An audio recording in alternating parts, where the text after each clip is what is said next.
Hello, everyone. Welcome back to Midlife Identity. Your home isn't just where you live, it's where your chapter begins.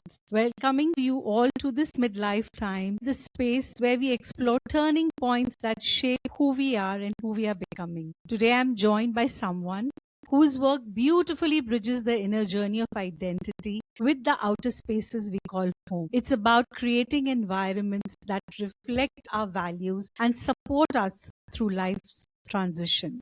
Kim is also stepping into an exciting new role as a host on American Dream TV, where her conversations continue to inspire people to live life with purpose and clarity. I'm thrilled to welcome Kim to the show to talk about how our homes can become foundations for the lives we want to create and how intentional living can guide us through the thresholds of midlife. Yes, Midlife Identity is a podcast where we speak about various concerns in midlife. It's about rebuilding and reinventing ourselves, our lives, and the mission of Midlife Identity is to empower, to build a legacy. So let us all together welcome Kim to our show today. Hi, Kim. Welcome to Midlife Identity. Hello, Monica. Thank you so much for having me. It's been such a pleasure to have you, and of course, your, the work that you're doing, and the way you speak about how homes is a place where we create intentional living. Can you tell us more about this? What do you exactly mean about intentional living? So, intentional living to me means really authentically being who you were meant to be and then creating a home environment that supports and expresses that. So, it's not about what everybody else is doing or the latest trend, although some of them are lovely. It's about specifically picking out a home and items in the home and a community and even a geography that best fit who you want to be in your next stage of life. And so that's what intentional living. And as we go through life changes and your home should change as well. And so intentional living is really keeping up with what stage you're in now, perhaps what you weren't, not what you were in 10 years ago. Yeah, so but because I mean, what I also observe is that, what people believe they were way, way back, they believe that they are the same today. Yes, Mm-hmm. maybe in person, maybe, and what they connect their outer world, but they do not connect it with their inner world. For Mm-hmm. them, it is everything is the same, and they believe we can just go on, and there's no need to change anything.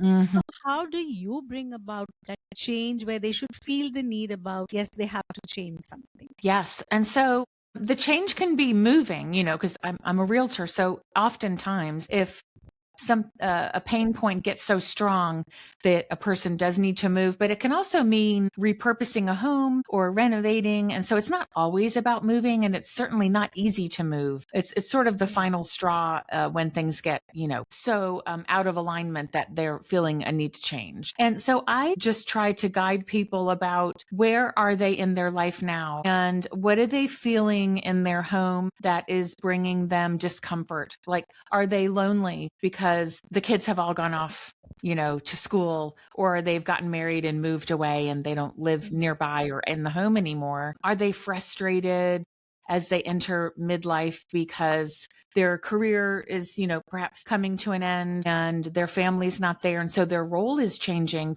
from a parent to an empty nester, from a worker to a retired person. And so what do they want the next, they might be frustrated with the home that, gosh, I have this huge home and this property and I have to stay here and maintain it, but I have the means and the time now to go travel. And so that could appear as frustration, just the home does not quite fit them anymore. So we evaluate the home in 8 different areas, from career to friends and family and health and finance. And there's 4 more of those particular areas in the wheel of life. Wow. So it is about associating how life moves. You Yes, associate it with the home. correct. Yeah, Absolutely. but then I mean, how does one become aware? Because now when you spoke about kids have married or they've left, for college, or there's an emptiness syndrome. Hmm. During the emptiness syndrome, that emptiness is there and people associate it with the emptiness. How would Hmm. you put it and, connect it to a home? That yes, Yes. the home could also be a part of it, because everybody would believe the children have left. How do you Right. understand that it's the home and not the children that I've left. How do you Well, associate that? I think it goes hand in hand because the home just isn't fitting her main purpose or his or her main purpose anymore. So I've talked to many people and they'll say, gosh, I pass my children's rooms and they're exactly the way they left it in high school. And I miss them and I want it to remain that way. But they don't come back. They've moved. They're in another part of the country and they've got a job. Maybe they'll come back one day. But guess what? They're not going to move back home most likely. I mean, some children's do. Boomerang children, they're very, very common. And sometimes we'll keep our homes just in case they need to come back. I spoke to someone today. Well, they may need to come back. So it might be, another 4 or 5 years. However, the pain that comes with seeing that empty room, it's a longing for a past stage of life. And so maybe what we do is address what are you not doing that you would like to do? For example, hosting a podcast. Could one of those rooms be turned into a podcast room or an office with a podcast desk and all of the equipment that comes with that? Could you even use a corner of the room to fill that void and fulfill yourself with something that you can do now that you couldn't do before because there's a void with the children being gone or the career or whatever it is that you're hitting in midlife? It's a change of seasons. And so does your home reflect a new hobby or something that you want to do now in this stage? Because it's a fallacy that we have our baby and toddlerhood, and then we're children, and then we're teenagers, and then we become adults at 18 or 21 or 25 if you believe in the prefrontal cortex forming at that stage. And then people think, oh, from 26 to 90, we're the same. We don't have any other developments. That's not true. We go through parenthood. We go through having a career and retirement, empty nesting, menopause, changes of life in that way, becoming more sedentary, health issues. So it's not like our life is not going to change from 20, let's say 100. There are going to be many, many iterations. And does your home change with your life change? And so in some cases, you need to modify your home or change your entire home or geography to better your life. Because staying stuck where you were when you were 35 is not going to suit you when you're 65. Right. Mhm. Absolutely. Wow, I really totally agree. And honestly, yes, many a times, I think most of the times, it's very difficult for people to move Yeah, from where they it's very are. hard. It's one of Very the top 3 stressors of your life, actually. Yeah. Yeah. And the comfort of where you are and, the warmth, the comfort of what you feel. So something different, getting out of your comfort zone is Mhm. extremely challenging. So Mhm. what is the biggest challenge in this that you must have faced in wanting people to Yeah. change or, take one step forward? The hardest thing is helping them realize what's next. They know the home's not quite, they can explain exactly how the home's not fitting them anymore, but what they can't explain is what would make it better and what is next. And in one case with someone I spoke with last week, they explained to their children, we know the house is too big. You guys don't live here anymore. We're going to sell it. And the children had a fit and they were just, no, you can't. It's our family home. But they weren't coming back. They admitted they weren't coming back. And I said, well, here's the thing. You haven't explained to them what's next. What is the benefit of where you're going next? So you've got your family home. We're in their high school district. Some of their parents might still live nearby. But I have a friend who moved out of their family home where the kids all went to high school and moved more towards this cute little town we live near with restaurants and concerts and festivals and art shows. And so now the big thrill for the kids is we're going back to mom and dad's because there's a festival and so is playing in a concert and we can walk there. So it's they didn't have that in their old swim and tennis neighborhood where the bus came, but now they have this and they're going to build a pool. And so there's a more thrilling chapter in the family's life to where the kids now come more often. So much so that one of the children, grown children, he's a lawyer now, recently said it was coming up on their year anniversary. And he said, gosh, I feel like you've lived here forever. It's just perfect. So he's not lamenting the old home is gone with his old bedroom. And now he's got a fancy new bedroom that's actually a guest bedroom and there's room for everybody. it's just, it's like everybody's got a new place, but everyone's still welcome in their new adult form. So Yeah, actually, so that is what life is all about, transitions. it But is. we are not always ready to face the I transitions. And agree. I think that's where the hurdles come. And Yes. when you speak about, addressing the wheel of life, what do they want at each stage of life? Like as you Mm-hmm. said, 30s, maybe the closer proximity to the workplace, or Yes. for children's school, that should be the a priority then. But when Mm-hmm. you're 60, maybe you need a community where you can, as you just said, walking to a concert, walking Mm-hmm. to restaurants, walking to cafes, where you are Mm-hmm. busy, occupied, you meet people.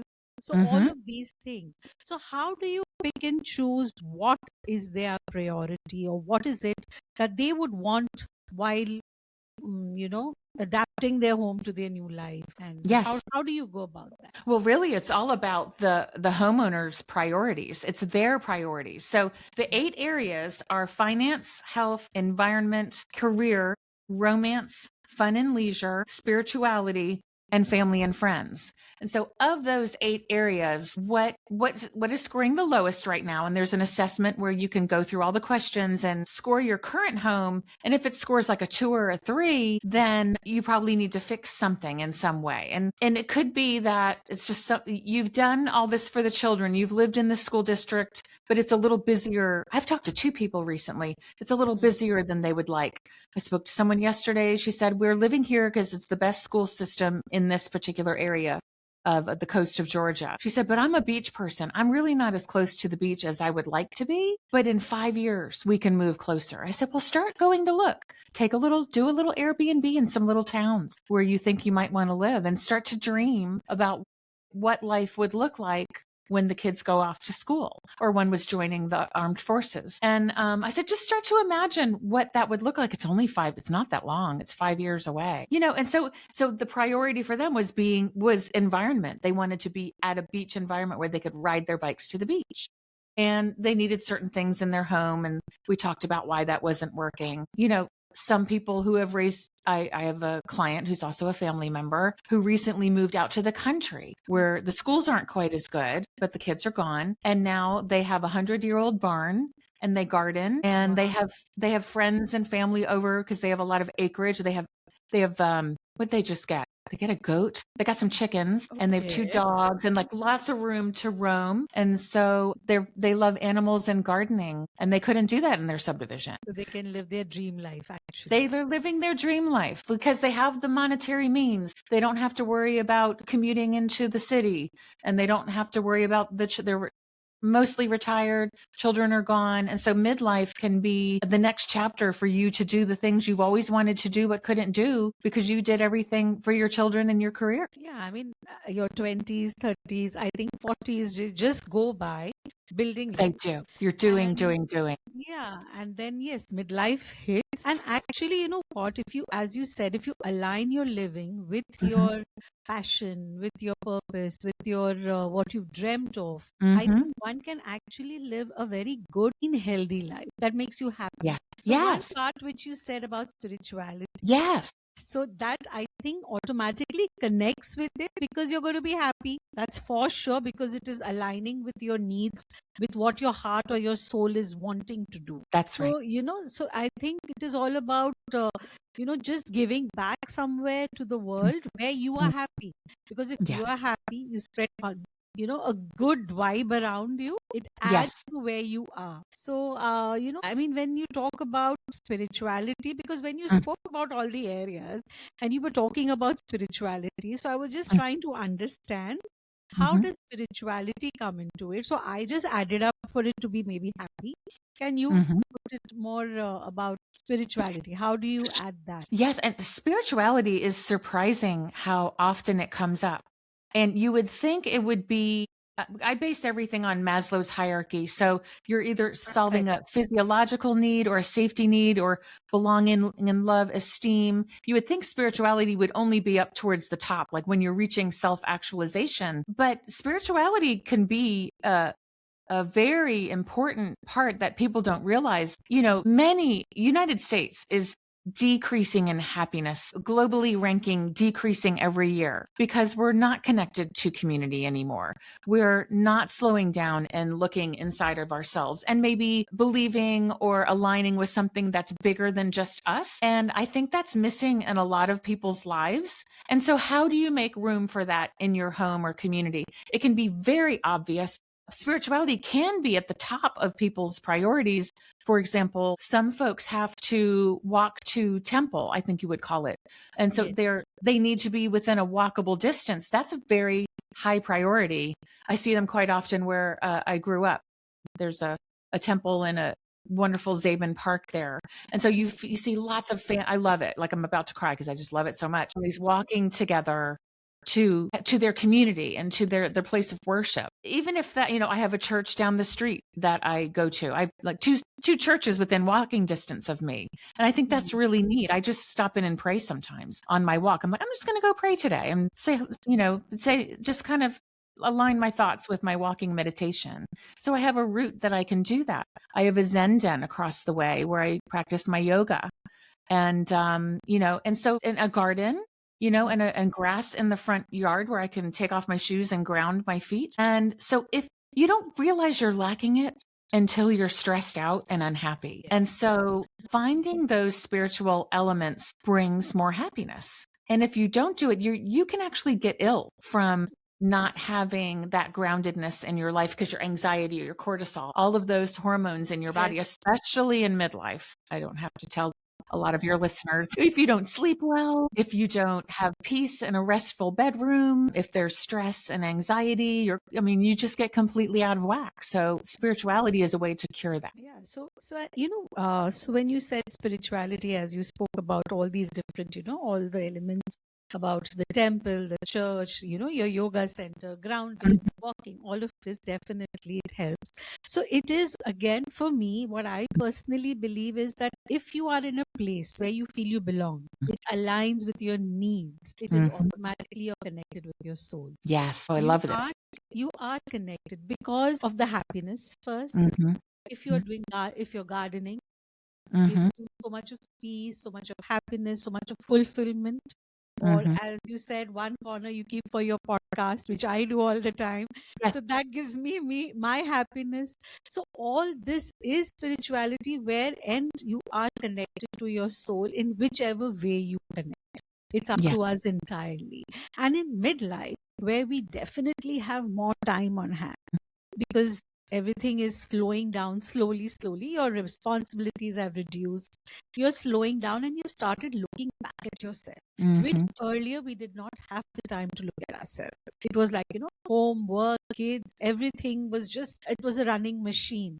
Now this machine is actually slowing down and has started looking at the different parts which have to be looked into, looked after, and taken care of.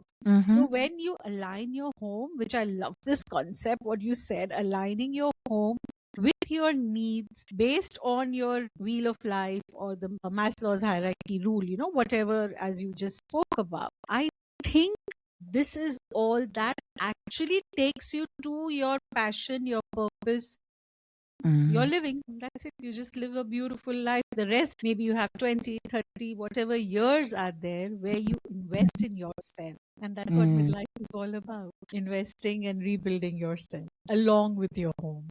Wow. I'm feeling really how, just putting it all together is just making me feel the importance of actually looking at your home as well in midlife. Honestly speaking, I have to admit, I had never thought so. Yeah. I had not connected home and midlife together, honestly.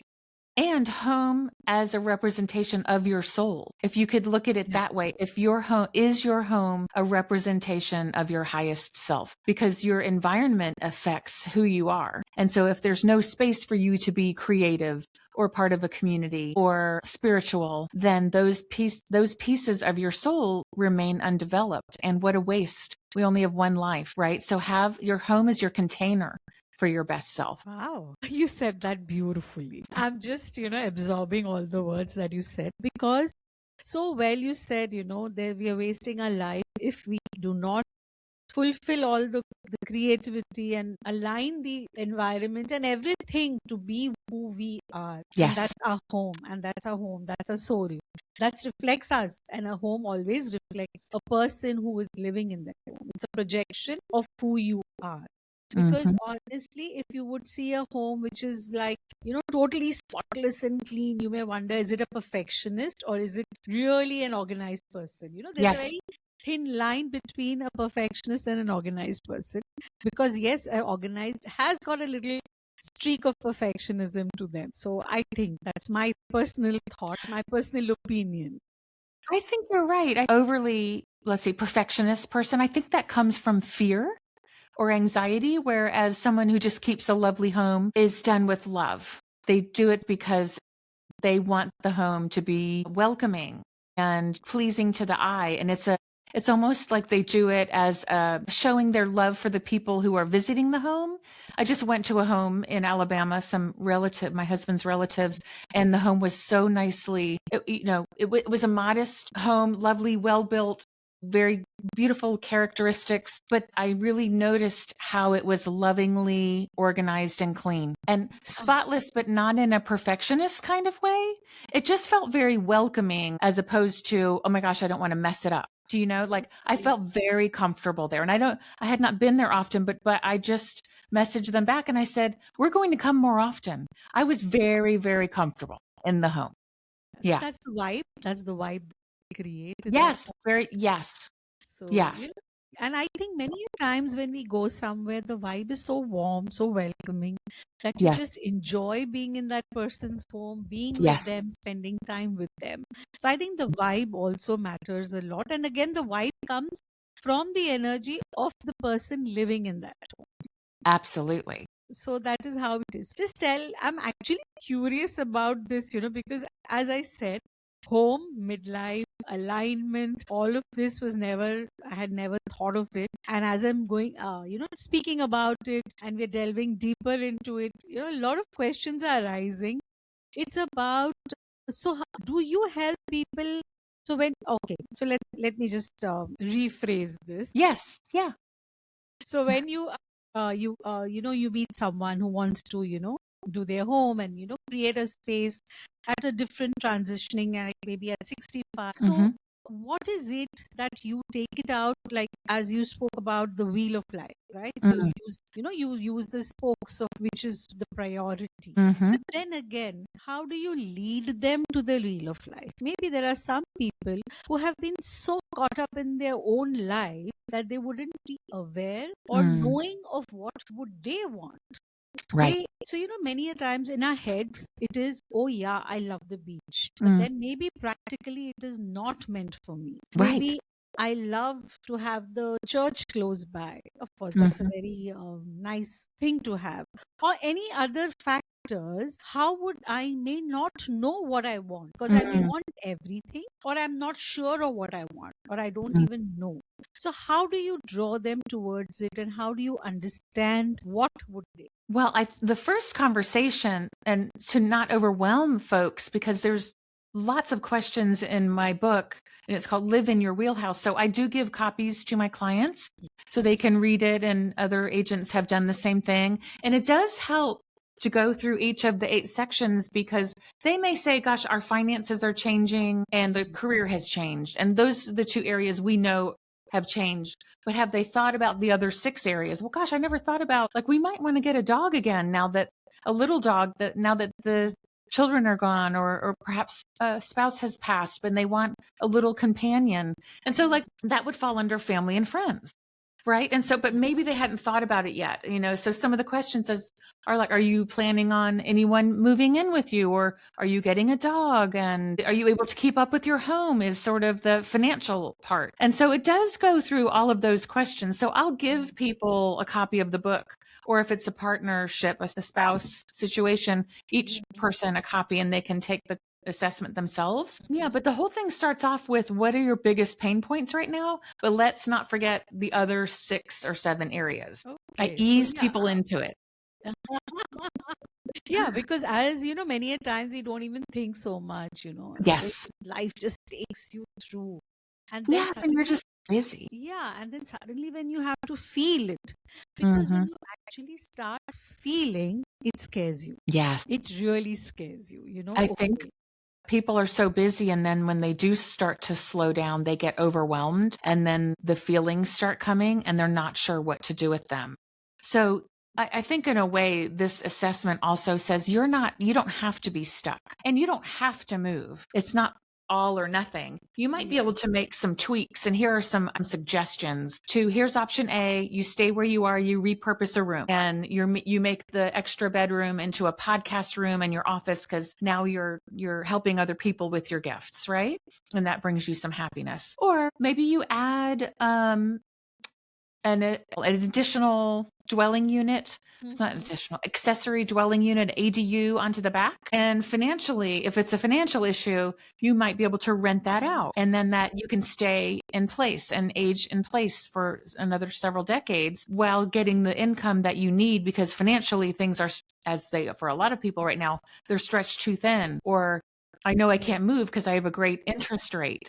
So it's really about what is your pain point. Let's start there and let's come up with some options. And then, of course, the subtitle of my book is an empowering guide to stay, go, or reno. And so, if you are going to move, let's still go through the whole assessment and let's get a picture of what the ideal home would look like, and find as many of those pieces in level of priority for you. I mean, I'm listening to you. I'm just trying to understand it, that when you lead them to it, and Yeah. it is again opening up so many of the emotions, so Mm, many of the realities which people do not face. So for me, this is even like you're counseling someone, yeah. coaching Yeah. someone towards the next phase of their life, Very right? much so. I mean, so when when there's a baby in the house, we make the house very child friendly. You Yes. move away all the nice showpieces, the Yeah. glassware, all the tables are all empty, so that the baby can, the sockets are locked up. We That's do right. all of these little things Lock the when there's, cabinets, yes, all all the things. because of the baby. So Yes. similarly, when we are approaching midlife and the other, part of our lives, we Hmm. may not want so many of the things that we have, Mm, and but we don't want to let go. We right. don't want to face reality. So I think the work that you're doing is also quite a bit of a counseling or a coaching or Hmm. helping people to understand the next phase, accept the reality of the next phase of their Mm, life, because most of us are not ready to accept it. It's difficult. It it is is. difficult. It is. It is. It took me, I just turned 60 last week. And so I think around We are so well my lights aligned. went out, but I think we're good. Hello. Sorry. There was a lightning strike and my lights went out. So I know. Are you there? I lost you. Yes. Yeah, you were just telling us about your 60th birthday. Congratulations and happy birthday to you. Thank you. And I hear you had a birthday recently as well. So happy 60th to Yeah. you. I feel like, we may not have half of our life left. I don't think I'll live to be 120, but my mom is 89 and doing quite well, still driving and active in her community and her church. And I'm looking forward to the next at least 30 years of being productive and happy and with community and giving back. And so um, I think my biggest thing is to advise people, don't get stuck in your 30s and 40s, and that you have to stay in the same lifestyle or job. And I know so many people our age reinventing themselves. And even if it's a charity, getting involved with a charity and meeting new people. And so the void that's left behind, as you're coming through midlife, and it's just time to transition and fill your life with things that make you happy, because we can still be productive. We do have a lot to offer the younger people with all of our experiences. We can learn new things. I am not cut out to be an electrical engineer, so that's not on my slate to do, but I am very creative. And I think we just really need to recognize how we were made to be. And if we haven't been able to use those skills, there's still time. There are people who wrote their first novels at 70 years old. Um, there's a lot of great examples about things that people have done later in life. Yeah, I mean, and you're actually inspiring all the viewers and the listeners here that Yes. yes, we can do a lot. That's the sad part. Mm, So once the life transition happens, mm, 60, people tend to give up, or they get so caught up in the rut of their old life. mm, They don't want to move on, come to the next part, look at the next part again with the same enthusiasm what mm, they were in their 20s and 30s. I've seen many of them just lose their enthusiasm at 50s and 60s, especially when they turn around 55, 60. mm, Maybe they have worked overtime and they are tired. So they are mentally tired, they may be physically tired, but mm. they just give up. They just give up and they Yeah. just get into the rut, the mundane. They don't want to just check what life has to offer, the Right. creative part, and there's so much one can do if you want to do. So this Yes. is exactly that's when in my the book that I have written, Journey from I to Me, this is Mm, exactly what I speak about: searching for your secret code, I which love it. is within you.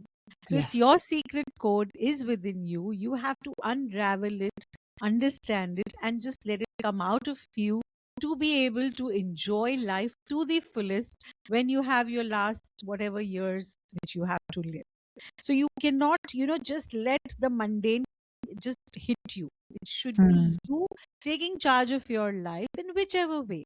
So it is not about how much is what or what position if you are financially or in any other form. It's just that the soul tells you, guides you, and yeah. makes you do things which you can spread happiness. And I Absolutely. think and that's magic, right? So It one is. step leads to the other, one step It leads does. to the other.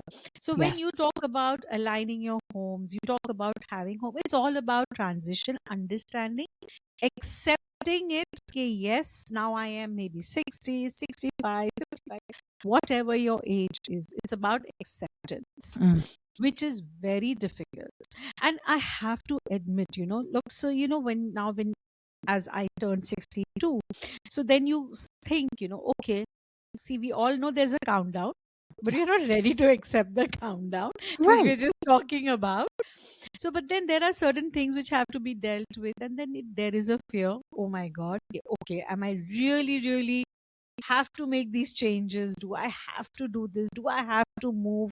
You want to hold on to everything. Mm-hmm.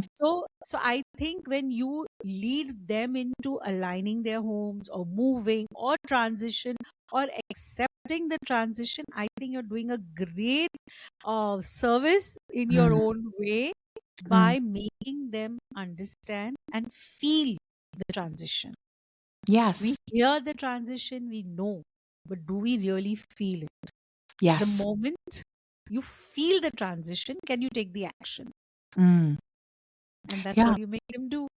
Absolutely. The assessment is meant to provide clarity and structure to events in your life that are going to happen anyway. So we might as well recognize them and maximize the potential for the rest of your life or this next stage of life. Maybe it's just the next 10 years or 15 years, but let's maximize the potential of your living environment and thus your life. Stay, go, or reno isn't just about your home, it's about your life as well. And Yes. it's about all of it. And so it's just providing clarity to maximize potential for the rest of your life. Yeah, I mean, that's exactly because you have to learn to let go. So, as you said, Right. stay, go, reno. So, it's about Yes. letting go. It Yes. is about letting go. Okay, next phase, move on, enjoy it. So, there's so much of mindset shift along with it. So, you're Hmm. doing such great work where they even work on their minds.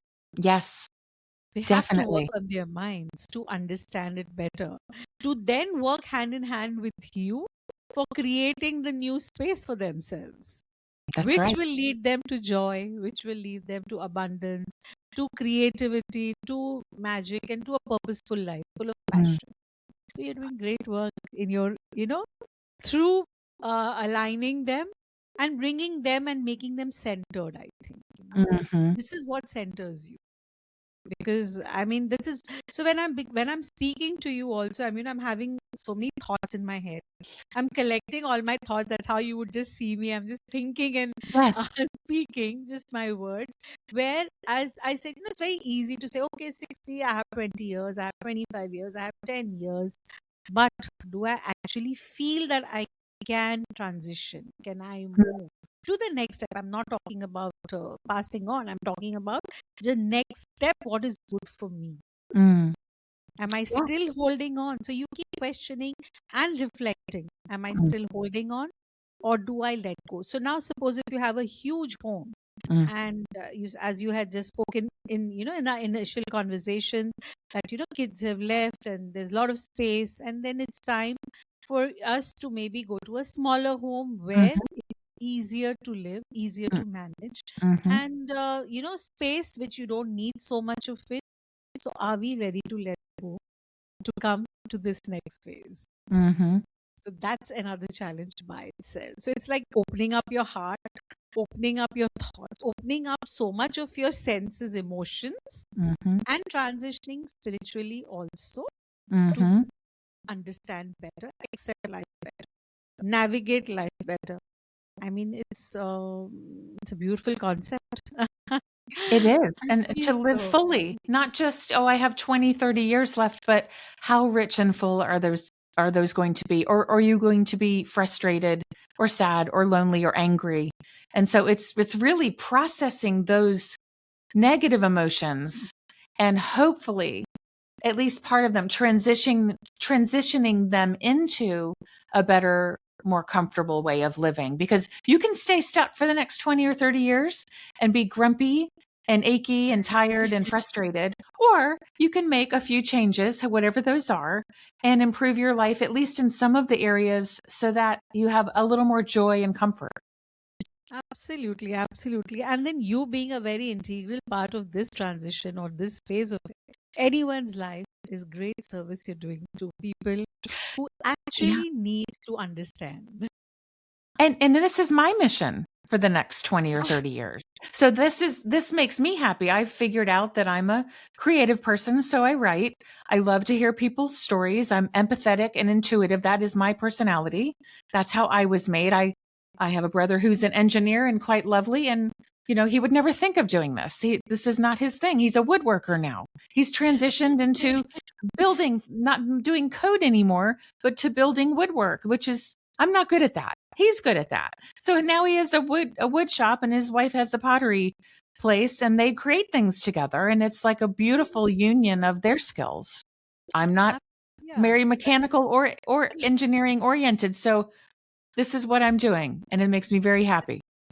that's exactly. So, I mean, that's the idea of midlife identity, and you Mm. also being here and sharing all your thoughts, your feelings is all about searching, going in for happiness, living a happy life.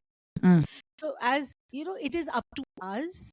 So, how much we let go, how much we change, how much we want to move that step forward and move Mm. out of our comfort zones. We get into that rabbit hole which we Mm. don't want to come out of. Mm.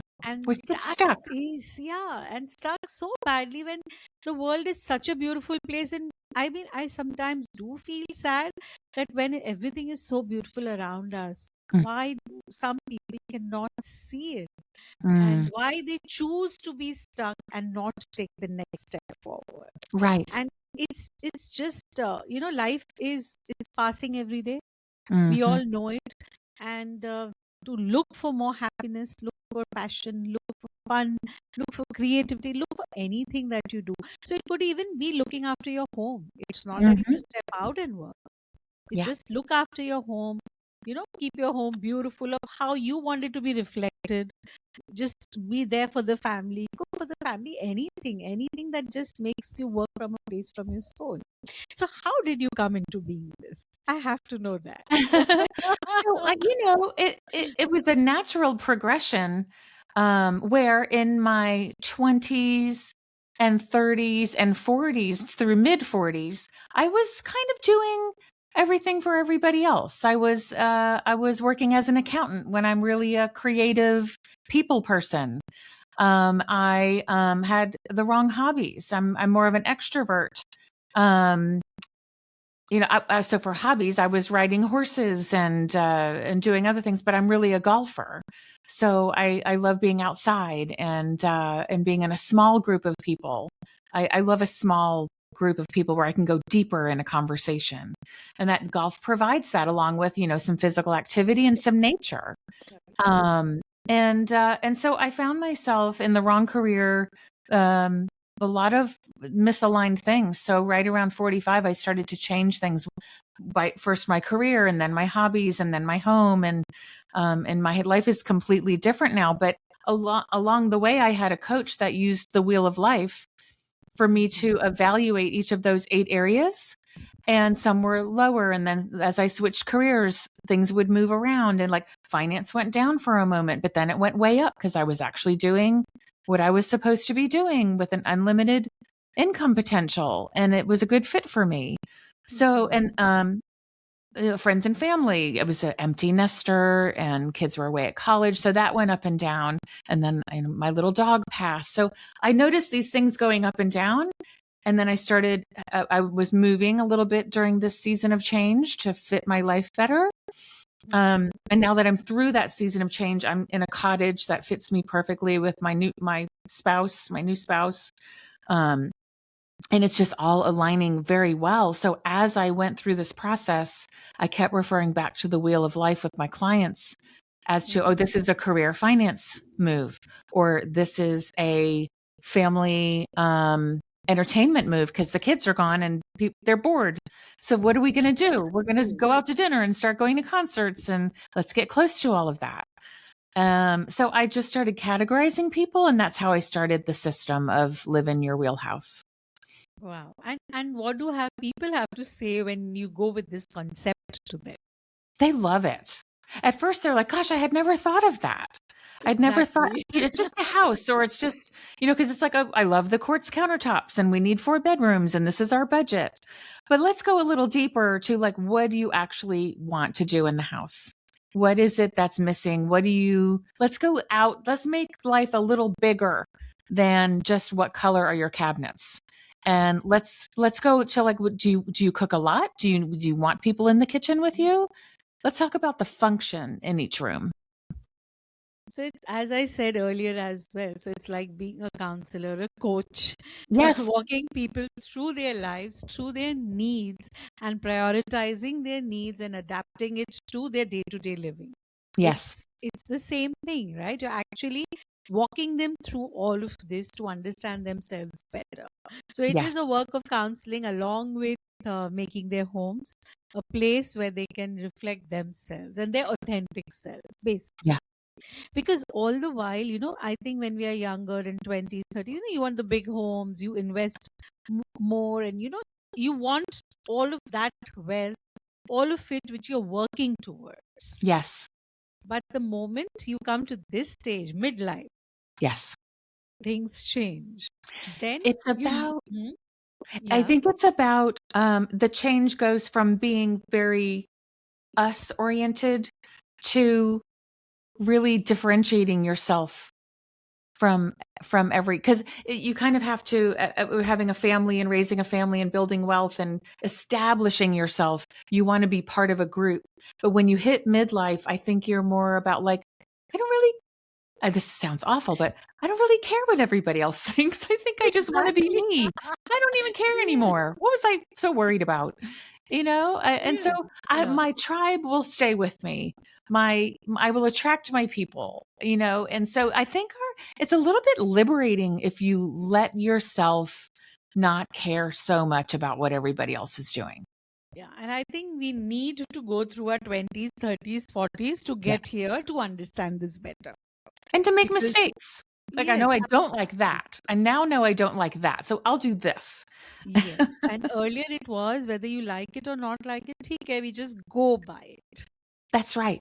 And we learn by our mistakes. We learn by what's not aligned with us. And then it narrows down what we're really meant for. And so this is time to pinpoint that and move in that direction. So either your daily and monthly and all your choices align with who you're supposed to be, or they don't. Yeah, absolutely. And then, actually, at this stage, if we understand what it is to align with your soul self, your authentic self, so Hmm. you build that environment because, as in your wheel of life, you said environment matters. Yes, Environment definitely leads you to where you want to be because absolutely. it plays, according to me, I mean, that's what I believe. Environment plays a very important role Hmm. in all of what you want to achieve.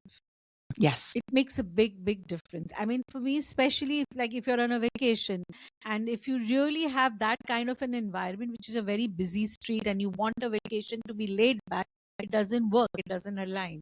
So any environment has to be what you feel from within. That Mm. matters a lot. And environment shapes your personality, shapes who you are, what you are about, and what you're going to project. So, I mean, that is what I believe it plays a very important role. One of the, maybe now I'm learning more from you. Mm. We have many more other spokes on the wheel which do play an important part as well. And it is a beautiful thing, and it has got me thinking about actually what I would want. So, I had done a podcast with someone who talks about paradise in retirement. So, Mm. in retirement, what are you one person is looking at? So, you start building your money right now. If you want to move cities, you want to stay in Mexico. She speaks about now she's in Mexico. By Hmm. the side, she has bought a house. So, how she aligned all her thoughts with what she wanted and then putting into action. And now she's a coach, a retirement coach. So, how Oh, do you lead your life? So, it yeah. was a beautiful conversation where I learned from her where we don't put too much of thought. We Mm. just go by the flow. Okay, where life will take us, we'll take it on.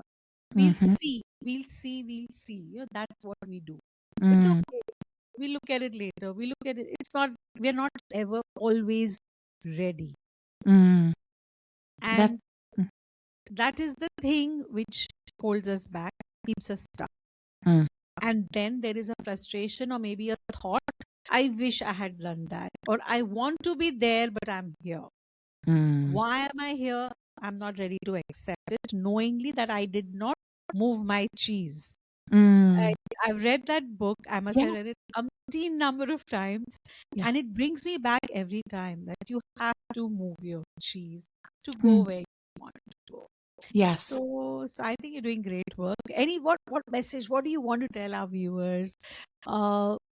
Should they look into in midlife? What should they think about? What should be their thought process? Just share your thoughts and feelings with all Yeah. the audience. I think it's just about taking inventory of a couple of questions, two or three questions. The first one is what did you like to do when you were younger? And like think back to what made you happy. I used to like to write, and I'd like to be outside. I would like swing from ropes on trees, and I was like a tomboy, right? Oh, And so, but that I kind of lost that along the way. That that being outdoors and the freedom and having my feet, and I would run without shoes, and um, it was super fun. Like I really enjoyed that freedom. So that disappeared with the busyness of being a mom and a pre midlife person. So one is what did you like to do when you were younger that you're no longer doing? So leading into what are you doing that you don't want to be doing? And how can you eliminate that from your life? So, what are you doing that you don't want to be doing? And what do you want to do that you're not doing? So, what are you filling your life with? And just kind of take an inventory of what your days and weeks and months and years are full of. I for one, volunteered for decades in the schools and, almost like a job, but I didn't get paid. And I got to a certain point where I thought, I'm not going to volunteer as much anymore. I'm not going to actually get paid for the work, the, 20, 30, 40 hours of work that I do. And that mhm. changed it was so liberating for me. So it wasn't that I didn't want to contribute. I just wanted is the financial piece. I thought I want to get paid going forward for the work that I do. And so it's just a mind shift of what do you feel is not adding to your life and how can you change that. Yeah. So as you rightly said, eliminating, moving, questioning, Hmm. and having the faith and confidence in the choices you make. Yes. That matters a lot, because like when you said, you decided that yes, you wanted to serve. It was not that you did not want to, but you had your priorities set that yes, I should be faithful. You had the confidence to think that fine, this is not what I am looking at, I can move away from it. So Mm-hmm. when you have the faith and confidence in yourself, only then can you take the step. But when you start questioning yourself, you cannot take the step by itself, Mm-hmm. because you're doubting your thoughts. You're guilty. Mm-hmm. The guilt eats you up, or the doubts eat you up, and then your self worth, you question your self worth. So I think again, so everything goes hand in hand. You have the confidence, you have the faith, you believe in yourself, and understand truly what you want Mm-hmm. and what you don't want. Mm. That leads you to exactly, uh, where you want to be. Yes. Very well Because said. if I feel guilty, if I am my self worth, I start questioning, Mm. obviously I cannot move. Then you keep doing the same thing, so your patterns do not ever change. They are Mm. where they are. So wow. So through making a home, helping people is the beautiful thing that you are doing, which I've been only thinking about it, and I'm looking around my house. Okay, now what?